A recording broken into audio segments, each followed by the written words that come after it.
Hola, ¿qué tal? ¿Cómo se encuentran? Este material es para geografía de quinto año A y B. Antes de empezar a trabajar con la situación caso, les voy a dejar este material, pero se lo voy a estar explicando en este video. ¿De qué se trata en específico? De la concentración y extranjerización de tierras. Fíjense que en este momento lo que vamos a trabajar y vamos a pensar que la concentración de tierras en manos de unas muy pocas personas no necesariamente recae siempre sobre los extranjeros. También pueden haber familias o empresas nacionales que también concentran una gran cantidad de tierras en nuestro territorio. Pero definitivamente son dos procesos que van de la mano, ¿sí? Por un lado, la extranjerización y a su vez, de forma complementaria y de manera ineludible, la concentración de tierras en manos de unas muy pocas personas. A continuación yo les voy a dejar acá, fíjense que tienen una imagen que dice, una fotografía de un cartel, dice: este es un lugar histórico. En este lugar, el día 31 de marzo de 1896, se embarcó en su bote el cacique Ignacio Andreau, llevado a bordo, perdón, de la tercera comisión de límites, a cargo de Enrique Wolf, colaboración del perito Francisco Pancracio Moreno, rumbo al lago Espejo Chico. En 1902, en agradecimiento a su colaboración con la Comisión del Gobierno Nacional, se le concedió el título de propiedad de estas tierras. Es un cartel que está ubicado en uno de nuestra provincia, al sur, en lo que hoy es la localidad de Villa Langostura, y esa es la situación casa que vamos a trabajar. Pero para poder entenderla, nosotros vamos a tener que poder comprender qué es lo que pasa con esta percepción del territorio. Y hay dos miradas que son contrapuestas. Una, que quizás es utilizada por los movimientos campesinos de toda América Latina y por los movimientos campesinos indígenas, que consideran que la tierra debe ser o debe estar en manos de quienes realmente la trabajan. Y por otro lado, el considerar que la tierra es un recurso que puede ser explotado. Por un lado, evidentemente, con esta última frase, como que la tierra puede ser un recurso que es explotado, entraría básicamente bajo una mirada de tipo mercantilista, como algo que nosotros habíamos trabajado. Por eso les dejo la figura de Luciano Benetton, ya habíamos trabajado este caso en concreto. Y por el otro lado, esta mirada de la tierra es para quien la trabaja, es una percepción en donde la misma se entiende como un bien común, un bien social, que no pertenece y que no necesariamente tiene que ser una propiedad privada. ¿Qué es lo que pasa con estas miradas, sobre todo con esta última, digamos, con la idea de considerar que el territorio es un bien común?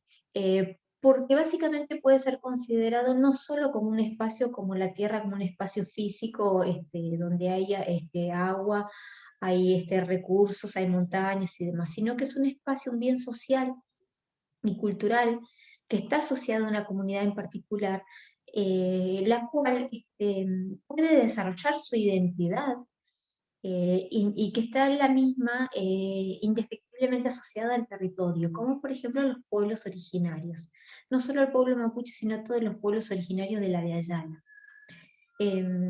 Considerar el territorio como un bien social también significa que contiene valores que están asociados a la construcción del tiempo, de la comunidad, y en donde persiste una mirada en donde hay un uso equitativo, controlado y de profundo respeto. ¿Cuáles son los bienes que se consideran intangibles y que de hecho hay marcos legales que consideran, toman esta palabra, digamos, que se consideran bienes intangibles, sobre todo para los pueblos originarios? La montaña, el agua, el subsuelo, las semillas orgánicas, sobre todo para las comunidades campesinas que luchan mucho en contra de los transgénicos, y la preservación de la flora y la fauna autóctona. Frente a esa mirada aparece la mirada mercantilista, en donde el territorio es concebido como un recurso a explotar, en donde se puede, por ejemplo, acá esta imagen que ustedes ven es del lago Escondido, también en nuestra Patagonia, en donde de manera bastante irónica aparece un cartel cuando dice: acá comienza el acceso público al lago Escondido, y lo que aparece es una tranquera. Después tenemos la tala desmedida, al lado una imagen de la tala desmedida de nuestros bosques, que afecta a la biodiversidad. De hecho, uno de los grandes problemas con los cuales atravesamos esta pandemia es que nosotros como especie, los seres humanos, estamos atacando la biodiversidad del planeta de una manera tan voraz que hay virus, microorganismos y virus que existen de manera milenaria, inclusive antes quizás que nosotros, que han estado persistiendo o que han logrado sobrevivir en espacios muy reducidos, pero cuando el ser humano avanza sobre esos espacios, sobre cierto tipo de clima y de biodiversidad, estos virus tienen la capacidad de mutar y obviamente van a encontrar nuevos huéspedes, los cuales, porque la esencia de ellos es también sobrevivir. Esa es una de las razones que quizás pueda llevarnos a pensar, imagínense la situación que estamos ahora. Por eso digo que son contenidos que deben considerarlos desde que les permiten analizar la realidad presente. ¿No? En la otra imagen tenemos una explotación con fotos que fueron sacadas cerca de Vaca Muerta. De hecho, hubo un caso muy conocido en donde un fotoperiodista alemán fue detenido por estar sacando fotos precisamente de este tipo de piletones a cielo abierto, en donde el crudo es altamente contaminante y no está siendo tratada de la manera que corresponde. La minería a cielo abierto, en donde explotan las montañas, los cerros, nuevamente atacando la biodiversidad, utilizando una gran cantidad de agua potable, ambas tipos de explotaciones.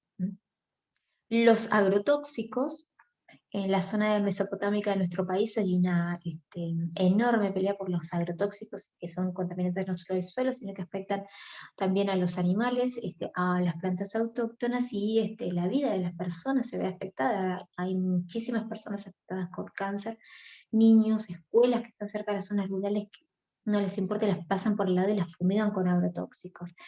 Las consecuencias del fracking, que es como por ejemplo ustedes ven el agua en una zona residencial que se puede prender fuego porque al hacer la fractura hidráulica las contaminan las napas de agua.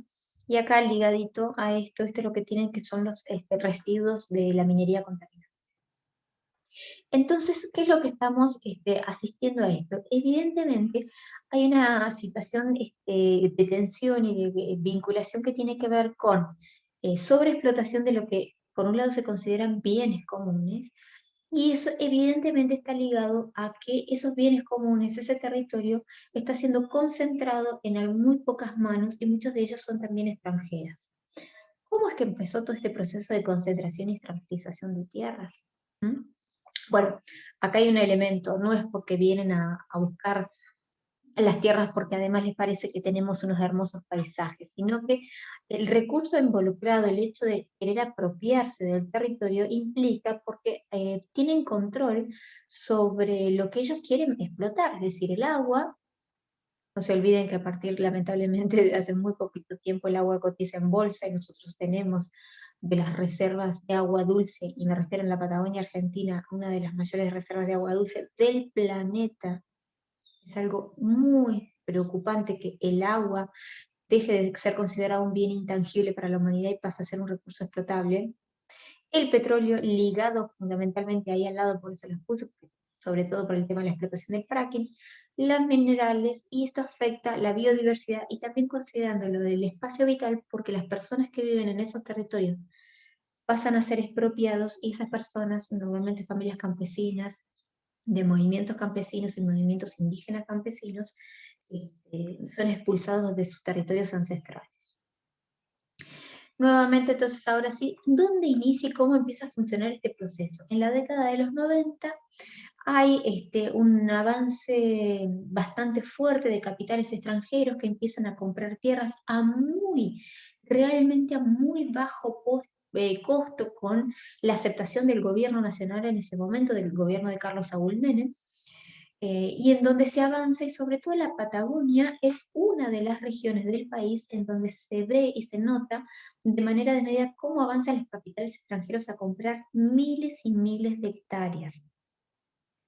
Después de la década del 90, este proceso tiene una continuación y en el año 2001, nosotros como consecuencia de todas las medidas económicas implementadas durante la década del 290, Argentina entra en una de las peores crisis económicas, sociales y políticas que hemos tenido desde nuestra conformación como país. Y eso En realidad lo que hace ese proceso de devaluación de un momento tan crítico para nuestro país, en realidad fortalece a las empresas transnacionales y a los fondos de buitre o a los fondos de inversión porque concentran mayor cantidad de tierras. Porque están en venta a muy bajos costos, porque hay muchos productores que se arruinan en este proceso y ellos aprovechan estos fondos de inversión o las empresas transnacionales de comprar a muy bajo costo. Y eso nuevamente provoca el desplazamiento de esas familias que muchas veces ni siquiera son propietarios, pero trabajaban en esas tierras y ahora son desplazados, aumentando los índices de pobreza en nuestro país. Acá tenemos la figura de Menem, marcando esta idea de que este proceso de extranjerización y concentración de tierras implica una concepción utilitarista de la propiedad, que es considerada como un bien de mercado del territorio y no como un bien social. ¿Mm? Muchas veces, ¿qué es lo que pasa? Además de los extranjeros, es muy difícil saber quiénes son los que realmente compraban las tierras. ¿Por qué? Porque se esconden con sociedades anónimas, no hay conocimiento acabado de quiénes son los dueños de la tierra, se utilizan testaferros. ¿Qué significa? Que una persona compra, pero que lo hace en nombre de otro. Entonces la persona que va a firmar o que va a aparecer visible no es realmente la propietaria y por lo tanto no sabemos quiénes se quedan con las tierras. Este proceso de extranjerización y concentración de las tierras y de las tierras productivas en muy pocas manos va dando de la mano de un ajuste estructural, de una privatización de un montón de empresas nacionales, de una gran cantidad de serie de despidos, de una desregularización que significa que el Estado deja de controlar. Liberar económicamente implica que hay un montón de empresas que tienen mayores beneficios y donde los sectores obreros tienen mayores obligaciones y pierden muchos derechos en este periodo.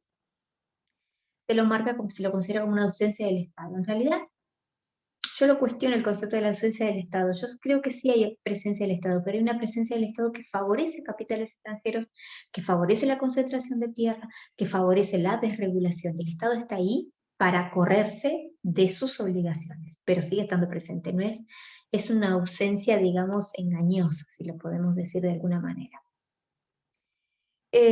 Durante este periodo, digamos, en Argentina también se va de un modelo de lo que se le llama la agricultura sin agricultores, porque hay un gran desarrollo de una agricultura industrial y sobre todo se va a ampliar mucho lo que es la frontera agrícola. Tradicionalmente, como ustedes habían trabajado en un mapa en la clase anterior, las zonas agrícola ganadera se concentraban en la zona de la pampa húmeda, básicamente, pero se va a empezar en la década de los 90 a ampliar la frontera agrícola, pero no necesariamente eso significa que haya mayor cantidad de trabajo en el campo, porque es un modelo de agricultura industrial y basada en semillas transgénicas y en el uso de agrotóxicos. En el caso, y ahora nos vamos a ir al caso de la provincia de Neuquén, esta información se obtiene del Observatorio de la Deuda Social Argentina, y se hace una investigación que recaba elementos de entre los años 1998 y 2002. Para ese periodo, Neuquén se encuentra entre las provincias en donde el 90%, que es la columna más alta, de las tierras rurales productivas se encuentra en un 10% de propietarios. Eso evidentemente habla de que no es algo que estemos mencionando porque no estemos en contra de la concentración de tierra, sino que hay datos concretos, datos duros, fijos, estadísticos, que demuestran que esto fehacientemente está ocurriendo de esta manera, y eso no solo implica la aceptación de políticas neoliberales por parte del gobierno nacional en esos momentos, sino que también de los gobiernos provinciales. Estamos hablando de los gobiernos de Sovich, de Zapata. Bueno, finalmente esto es lo que yo les mencionaba. ¿Qué pasa en la Argentina durante este periodo de la década del 90 hasta más o menos estamos considerando el 2011? Así que son como 3 décadas. Hubo muy pocos datos oficiales sobre la compra y venta de tierras. Había muchos testaferros, se desconocía dónde finalmente iban a quedar las tierras. Quizás había investigaciones periodísticas que podían rastrear, pero no datos oficiales. Menos con las operaciones inmobiliarias, que eso es uno de los elementos que nos va a tocar, ya sean de grupos extranjeros o de nacionales. Entonces, hubo una falta de ordenamiento legal este, vergonzoso. Y recién en el 2011 se sanciona la ley 26.737 que habla de una protección del dominio nacional de la propiedad, es decir, que empieza a limitar lo que es la venta hacia los extranjeros. La posesión o tenencia de la tierra es limitándola. Ahora, desde que se sancione una ley hasta que empiece a aplicarla, se necesita, por ejemplo, que se hagan, que vayan funcionarios del Estado, nacional o provincial. La ley es nacional y tiene nivel de aplicación en todo el territorio. Tienen que haber funcionarios catastrales, es decir, que vayan y que registren esto, que pongan límites a la venta de tierras, que si hubo irregularidades, que se denuncien y demás. Por lo tanto, cuando se sanciona una ley no significa que la aplicación sea inmediata. Ahora, este marco legal está en consonancia con un marco legal mucho más importante que es la Constitución Nacional. Recordemos que en 1994 tenemos una reforma de la Constitución en donde en el artículo 17 se establece la preexistencia de los pueblos originarios y se reconoce los territorios comunitarios, porque necesitan para desarrollar su estilo de vida, su percepción de vida, su conexión espiritual, su identidad, el territorio, y se reconoce en el marco legal más importante. Por lo tanto, esta ley que mencionábamos anteriormente está en consonancia, está en el mismo alineamiento, debe serlo, de la Constitución Nacional. Ahora, entonces, ¿qué pasa con la Constitución Nacional, con la Constitución Provincial que también lo establece, con estas leyes del marco regulatorio y con el reconocimiento de la preexistencia de los territorios ancestrales? ¿Qué pasa en la actualidad?